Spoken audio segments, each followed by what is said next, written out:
Olá, vamos falar sobre o princípio ético do mês de maio, o quinto princípio ético. Essa criança que você vê na imagem, será que ela tem entendimento do que essa bronca que está levando? Será que ela consegue analisar e pesar o que está levando? Não é? Essa é a base do princípio ético. É você agir com as pessoas segundo a capacidade dela de entendimento. Isso é muito comum, chegar no amor exigente, uma pessoa sofrida, derrubada, destruída pelo filho que está nas drogas, e, e esse acolhimento é fundamental. Né? Esse acolhimento é fundamental. É muito difícil também você acolher essa pessoa com essa empatia toda. Né?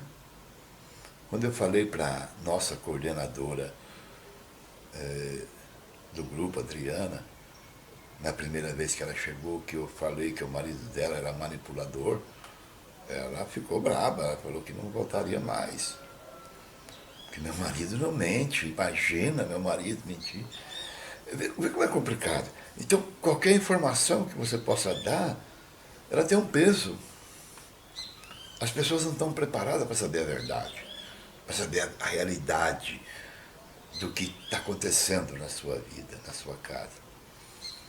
Então, o princípio ético é isso, é respeitar essa capacidade das pessoas, né, de receber essas informações. Respeitar a capacidade de recursos emocionais que essa pessoa tem. É muito complicado. Não é? Eu lembro quando a minha mulher procurou ajuda, o cidadão falou, joga na rua. Joga na rua porque ela vai matar vocês. Minha mulher diz, não, não mora comigo. Então não deixa entrar, porque ela vai matar vocês. Não é? É um choque muito grande. É uma paulada muito grande. Mas só que ele tinha um exemplo para dar. Ele não tinha as mãos, um olho de vidro, faltando parte do couro cabeludo, uma costela quebrada. E aí ele falou, cocaína, minha senhora, cocaína é o demônio. Minhas mãos que está faltando é cocaína. É fruto da cocaína. Então minha mulher viu o exemplo. Ele falou, bota na rua porque é um perigo e tal. Ela viu o exemplo. E aí levou um choque, né? Porque viu, o cara falou, joga na rua e tal, faz isso e aquilo. Mas aí no final ele foi de uma empatia ímpar, né? Ele diz o seguinte, para ela eu não tenho nada a falar não. Agora para vocês eu tenho. Procure o amor exigente. E aí pegou na agenda dele lá o telefone, telefonaram na hora, lá para a coordenadora, para uma das coordenadoras, e ela deu o horário, deu o dia, acho que era numa quarta-feira, minha mulher me levou para a praia, num cantinho lá, porque eu não sabia de nada, até aquele momento eu não sabia nada que estava se passando. E ela me levou para a praia e falou, vamos. E a porta que se abre para nós é um tal de amor exigente. E lá fomos nós. Então é diferente de você ter um exemplo assim físico, como esse moço teve, né? Ou um coordenador falar para você, joga seu filho na rua. Você jogou o seu? Não, eu mandei ele procurar o destino dele. Né? Então, às vezes acontece de coordenador querer dar um psicólogo também, né? Psicólogo, psiquiatra, médicos. Faz parte do tratamento, às vezes. Dá um choque, né? Dá um choque de realidade para a pessoa. Falar para a pessoa uma verdade que ela não está preparada. Então, esse choque às vezes funciona, mas às vezes ele vira do outro lado. Na maioria das vezes, no campo da dependência química, as pessoas não entendem isso como choque, entendem isso como agressividade. E aí vai reclamar para o superior, vai reclamar para o coordenador regional, vai reclamar para o bispo, vai reclamar para um monte de gente. Né? E com o tempo, ele vai descobrir que o coordenador estava certo. Ele vai descobrir que o coordenador que falou isso para ele estava certo. Se ele permanecer no amor exigente. Se ele não permanecer, ele vai ficar sempre com a ideia de que aquele homem é um carrasco, é um monte de coisa. Então, precisamos respeitar o limite de cada pessoa que chega no grupo. A empatia é muito importante. E mostrando devagar para ela o que a droga faz se ela permanecer no amor exigente. O grande problema é esse. Quem permanece? A maioria realmente não permanece. Por que não permanece? Porque estão mais adoentados que o próprio filho nas drogas. Estão mais doentes que o filho nas drogas. E aí não permanece, não busca essa ajuda. Não busca essa ajuda porque tem medo de encontrar uma realidade, uma verdade que ele não está preparado para receber. Primeiro trabalhar sentimento de culpa, né? Isso é muito difícil. Onde foi que eu errei? Essa é uma pergunta mais clássica, né? De todo pai que tem um filho nas drogas. Onde foi que eu errei? Né? Trabalhar isso tudo é muito difícil. Agora, tem que vir no amor de gente com assertividade, com empatia. Os coordenadores vão mostrando para ela o caminho, vão mostrando os efeitos da cocaína no cérebro do seu filho, vão mostrando os efeitos do crack na cabeça do seu filho. Eu tenho falado aqui sobre a cabeça do adicto, como é que funciona, e por que a família vai ter que trabalhar em cima disso. E é isso que nós ensinamos aqui no nosso grupo.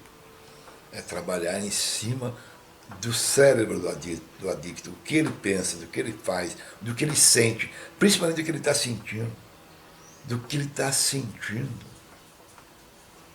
O adicto é um ser dependente, afetivo da família. A família tem que aprender a trabalhar com o adicto. Porque ele é um doente. Ele é um doente emocional, doente mental. E essa doença não tem cura. Essa doença não tem cura. Ela nasce lá na sua pré-adolescência, na adolescência. Adolescência talvez não, é na pré-adolescência e na sua infância. É lá que nasce. Como essa fotografia dessa criança aí que eu estou dando uma esculhambação. Pode ser daí o autoritarismo, né? Que eu falei um dia desse. Então a gente tem que respeitar e muito a capacidade de cada família, de cada ser que nos procura na ajuda. Fazer o quê? Ele pode voltar interessado em aprender, ou pode não voltar porque acha que ele queria uma pílula mágica que resolvesse o seu problema. Vai depender de como a gente vai recebê-lo. Mas vai depender dele, mais dele do que de nós. Que a gente vê aí, eu que faço o acolhimento no grupo, a gente vê que apenas 2 de cada 10 permanece, o resto não. O resto quer um resultado imediato, né? Que é uma pílula rápida. E não funciona assim. Agora, não é porque esses 8 que não voltam, eu já sei que não vão voltar, eu vou dar um choque de realidade neles. Não, eu não faço isso. Prefiro não correr o risco. Prefiro trabalhar com pequenas informações sobre a dependência química e principalmente dando um exemplo. Eu tenho a doença mental que o adicto tem. Eu tenho. E farei um vídeo um dia das minhas compulsões. Aquelas que foram substituindo. Começou com maconha e anfetamina lá no passado, lá na minha juventude, e quando eliminamos essa compulsão, eu passei para outras compulsões. Não é? E até hoje, essa compulsão existe até hoje. Eu estou com 75 anos, com 70 anos eu andava na rua com bicicleta sem freio, no trânsito maluco da cidade. Eu andava na rua com bicicleta sem freio. Por que fazia isso? É uma das minhas compulsões, o desafio. Eu tenho a necessidade mental de fazer desafios esportivos, que foi a minha compulsão, o esporte. na minha juventude, eu jogava futebol de salão, futebol de campo, todos os dias, todos os dias. De dia era futebol de campo, à noite futebol de salão, todos os dias da semana. Não é? Era a minha compulsão. A outra compulsão vai ficar para o futuro, porque é uma história mais complicada e a gente tem que ter, eu tenho que pensar muito para mostrar essa compulsão, porque a maioria das pessoas não está preparada. E tem muita gente igual eu, por aí. Tem muita gente com essa compulsão por aí. Então o princípio ético do amorzinho é basicamente esse, né? A gente tem que ter muita empatia no recebimento das pessoas, porque nós não sabemos como ela está preparada para receber as informações tão pesadas que é a dependência química. Ok? Até a próxima semana.